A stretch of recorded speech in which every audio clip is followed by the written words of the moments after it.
Hello, everyone. How you doing? It's Dave Bondy here. A lot of talk about education over the last few weeks, especially since the election. What changes could be done with the Department of Education? What needs to be improved? Joining me now is Robert Enlow. Fill me in a little bit about your organization and yourself. Hi, Dave. Thanks for having me. My name is Robert Enlow, and I'm the president and CEO of EdChoice. Formerly, we were the Friedman Foundation for Educational Choice, so we were started by Milton Friedman and his wife, Rose. Our job is really simple. We want to ensure policies that create all kids having choices of all the options with all the dollars. We want universal educational freedom and a competitive educational marketplace. And we've been doing that for 28 years. And we've been very lucky to work with the folks up in Michigan on many issues as well as around the country. One story I always say is when we started, there were 6 school choice programs in America serving less than 10,000 kids. As of last year, there are over 75 programs in 33 states, DC and Puerto Rico, serving over 1 million kids. So we're very excited to be part of this movement and particularly the growth towards universal choice. Do you see a lot on that? Do you see a lot of positive steps here in Michigan? We've been in, Detroit and cities where parents they're thirsting for school choice. There are different options. Florida, what they're doing, and other states as well. Are you seeing turning the page a little bit with people? We're starting to go in that direction. Oh, 100%. So like what was a movement that was growing and growing slowly for the first 25 years, it's a big slog to fight state legislators all across the country. And it was growing slowly, but succeeding. And that movement was supercharged by the pandemic, and families came alongside us, and this movement really became parent centric, and it has grown since then. 2021, West Virginia saw the first universal choice program pass. Then it went to Arizona, Florida. Now there are 13 states that have universal eligibility. But it's not just about the public programs. In places like Michigan with Bernita Bradley, you're having these incredible pods where she's teaching families in urban Detroit how to run their own education environments. And so this is not just a top-down school choice policy idea. It's a bottom-up parent-led movement that's happening in all states, including blue states. I spent a whole day with her. She's an amazing individual, and we've been working with her. The Mackinac Center has been working with her, and amazing woman. Over the last couple of weeks, we've been hearing a lot in the media. As I say, I used to be in the media, but Department of Education changes that need to be made. Certain things. Some people even saying eliminating the Department of Education. I don't think the average person, the policymakers, yourself and others, they know you're very educated, but the average person on the street, I don't even think they know what the Department of Education does. What does that department do? That's a great question. And there are a lot of people asking that question, right? What do they actually do? Yeah. First of all, they do provide a lot of funding and block granting for state programs. Now, let's be clear what we mean by that. In the country, education is primarily a state and local function. So the federal government does provide assistance for state school choice. Sorry, the federal government does provide assistance to state school districts in the form of about 9 to 11% of the money of that's spent in every single state. What they do is they focus on Title I funds, so funds to help low-income children in schools. They focus on IDEA, which is the Individuals with Disability of Education Act, to try and ensure that children with special needs get a free and appropriate public education. They manage the FAFSA, which is the sort of federal program to get money to higher ed. They have the Office of Civil Rights. They manage Title IX. Their main function, however, originally and still to this day, is to collect data on the progress and process of schooling in America. You hear a lot of people. My wife talked to somebody. There's fear because I think a lot in the media, my former colleagues, they maybe don't understand it as well. And you're seeing some shocking headlines. The Department of Education needs to be eliminated and this and that. And what's your take on what you're hearing lately? Because I'm seeing it and hearing a lot of things that are just shock headlines, trying to scare people, I think. Yeah, there's a lot going on with the scare tactic, but let's be very clear why they're saying this. First of all, the Department of Education has become a massive regulatory body that's imposing a bunch of regulations on states that are very different from what states are asking for or wanting, right? So one of my dear friends, Lisa Graham Keegan, used to be the superintendent of public instruction in Arizona, used to say, I get 9% of my money from the federal government, but 50% of my staff is to comply with their regulations. And so one of the real challenges right now with the federal government is every time they bring a dollar in, they bring a bunch of compliance issues. And it's a real problem for local schools and state school districts. And so we need to really change that. What people are talking about is really reorganizing the Department of Education. Some are calling it eliminating it. Some are saying it can be left elsewhere. What people may not realize is the original Department of Education was founded in 1867 under President Johnson, Andrew Johnson.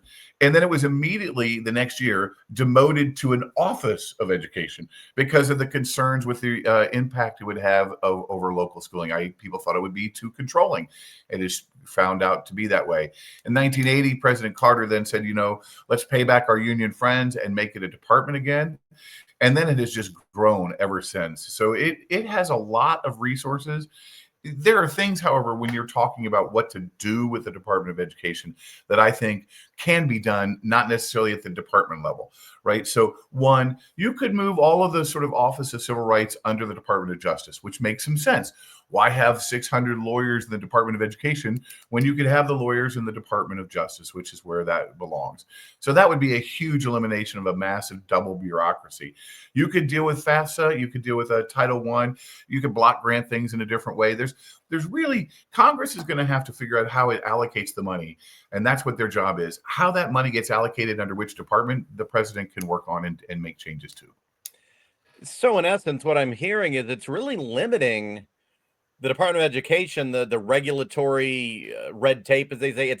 It's keeping allowing states and individual districts not to be individualistic. Like every student is different. Every student has different needs, but it sounds like the Department of Education is just getting one straight way to kind of do things, and it's not allowing for innovation. Not at all. And think about Title I, for example, which is a huge program that the Department of Education runs, which, by the way, based on every data point we know, hasn't been very successful for low-income kids, right? Particularly low-incomes of color. But what they do is they take this big, huge money, they give it to the state, who takes a cut, who gives it to districts, who takes a cut, and then private schools that have kids with low-income kids that qualify have to work with and get the money from the public schools. A lot of times the public school districts don't want to help private schools. And so it really is a problem when you basically create these levels and levels of bureaucracy in order to try and get the money that's set aside for kids. Why can't you just give the money directly to families as opposed to through at least 2 or 3 bureaucracies? And then those bureaucracies require a ton of reporting upwards. And here's where it gets really bad. So I could show you in Michigan and in Indiana, I could show you a report from our biggest school district, the Indianapolis Public Schools, where they will tell you what they spend on a kid. That same data that the district gives to the state will get a different report of how much spending is there. And that same data, which the district reports to the state, which reports to the feds, gives you a different number. It's incredible how the same data can go up through 3 bureaucracies and have 3 different numbers. So a lot of this information is really collected poorly. The money is distributed poorly. And I think the incoming administration says we need to do something about it. One of my last questions here. In the state of Michigan, so many districts are losing students. They're closing schools. Grand Rapids, Detroit, up here. I'm in Saginaw County, Michigan. Parents are leaving. They're frustrated. They're moving them to homeschooling or different opportunities, or some instances moving to other states. You would think that the government and the powers that be would catch on. The business model doesn't seem to be working. The parents are speaking, and they're leaving. In many situations, the parents are empowering themselves. So you would think the powers that be should catch on that it's not working. So Dave, let's ask 2 things about this. It's really interesting. One, not only are parents not choosing, we're having a baby crisis. We are majorly having a problem with our population. So every single state but 7. So only 7 states are going to grow their enrollment in the next 10 years, but by 2030 or so. So you're going to see most states declining. And you add to that the fact that parents are done, they're fed up. And then you add to that the fact that the states, the federal government in COVID through an additional $190 billion at K-12 education, which is going to go away. It was supposed to be spent on learning loss, and most of that money, a lot of it, was not spent on learning loss. It was spent on building new buildings, hiring more teachers, paying teachers more. Great. I would love to pay teachers more. But if you make the federal government responsible for that instead of the state government, and then that money goes away, you're going to see a massive hole. So you have fewer and fewer people going into in K-12 education because we have a population crisis and people are leaving, and you have more and more money being spent. It's a recipe for disaster for schooling in America, and I think this is one of the reasons why the federal government has to be reorganized around education. Last question. Are you hopeful with the new administration coming in? There's going to be a lot of work to do in what they have said, but are you hopeful that with them taking charge and hopefully the public sentiment starting to turn the corner towards school choice and just making a difference, that we will start seeing some changes maybe? So two things. One, I think there's an existing school choice program working its way through Congress in the form of a federal tax credit. I think there's a lot of legs behind that, and we're excited to see that. I think this administration will support it, that or some version like it.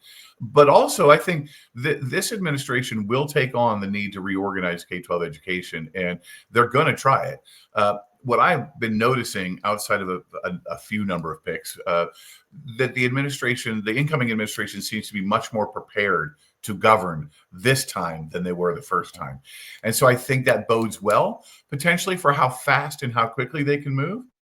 I'm very interested to see what Vivek Ramaswamy and Elon Musk are going to do when they get to the Department of Education, because I think they're going to find a lot of inefficiencies over there. And I think they'll have a target-rich environment for things like OCR, which could go under justice, and a few these other programs. So I'm excited, and I'm hoping we're going to see less bureaucracy. Randi Weingarten's not going to appreciate that, though, probably. Well, Randi Weingarten had her chance the last 4 years, and unfortunately has spent significant amounts of money and has not improved the quality of education. And I think, I'm one of the weird ones. I'm actually okay with the idea of teachers unions. In fact, I would argue one of the biggest things we need are more teachers unions. I want, like in states right now, this is one of my weird points of view. We have exclusive bargaining in states. That's the wrong word. We need to get rid of the word exclusive. We need to allow multiple bargaining units and let the school districts bargain with many different unions, because competition among unions wouldn't be a bad thing. Look, it's important that we have our teachers getting paid what they need to get paid. But in America right now, based on data that EdChoice has collected through Dr. Ben Scafferty, we have more non-teachers in education than teachers. And that is a problem. You cannot have more non-teachers than teachers and expect us to do any better. We need a massive reorganization and a restructuring of K-12 education. I am hoping that the incoming administration will start that process.